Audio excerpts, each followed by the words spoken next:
beyond. So this is Ishbitze. Now for 2 minutes I want to learn Reb Nachman.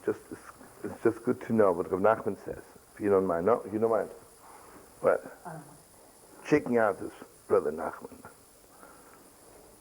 I want you to know something else without saying anything bad. For me, if someone talks about Reb Nachman as Nachman, he's off. What do you mean Nachman? You know what Reb means? I don't know, I'm sure you do know, but maybe not. You know what Rebbe means? Rebbe comes from, it's a combination of 2 words. The Torah from Triska Magid. Rebbe, remember? Rebbe is Rav Yud, a person to whom God's name is shining very strong. Means God's light is shining into this person. Rav Yud, right? Rav. It means God's light. Yud Kevovke is Rav. Very strong, right? I'm sorry, what? No, Yud. You know, the letter Yud is always... Rav means a lot. Means a lot of God is shining into him. You know, Rav in Hebrew means a lot, right? Like Habe. Habe, yeah. But you know what I mean to say? If you call Reb Nachman Nachman, that means you are not aware of the beyond of Reb Nachman, right? I think Reb Nachman gives a lecture on the topic of God. You know, what are you talking about, right?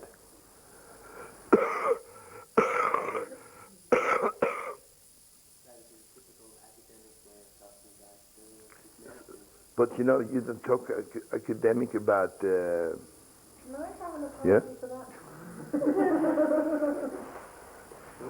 No, you know.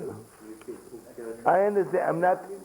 I've nothing against those people. It's like the Baal Shem Tov says, if you make panosa from it, you know, like. This is a good story to remember. Really, it's a must. Listen to me. You know, the Heilige Baal Shem Tov did not. You know, everybody wants to know, was the Baal Shem Tov a Kabbalist? What was the difference of Baal Shem Tov and the Kabbalists before him? The Baal Shem Tov, the Kabbalists before were, you know, someone asked me, are you permitted to study Kabbalah? You know, which is the biggest joke in the world. What are you going to learn? A little paperback book on Kabbalah? You can learn it day and night. This is not the Kabbalah we're talking about, right?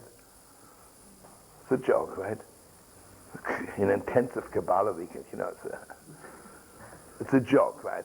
It's not even a joke, it's less than a joke, right? The great Kabbalists, they mamish knew the combination of God's names, and they really had power to do something, right? So there was this great Kabbalist, whenever any sickness in the world, he would give them a Kameah, you know, and who would write down this combination of God's names and would cure them. And it was for real. But you know the Holy Baal Shem Tov?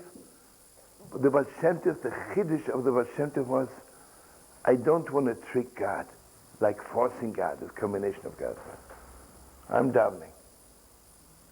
See, all the big Rebbes, when they perform miracles, it's not they force God to do it. They're asking God, right? You know what the Baal Shem Tov brought into the world is Tefillah v'Sachnunim, right? Mamish begging, right? So the Baal Shem Tov heard that there's this great Kabbalist, and when the people are sick, whatever the sickness is, he gives them a Kameah and they get cured. So the Baal Shem Tov got very angry. And the moment the Baal Shem Tov got angry, those Kameahs didn't work anymore. And then somebody comes to him and says, you know, this Kabbalist never has his panosa, you know. That's how he makes a livelihood. When people are sick, they come to him, he gives them a Kameah and he cures them. So the Baal Shem Tov says, Rabbeinu Shlomo, the master of the world, someone has panosa, you know, let it help, you know.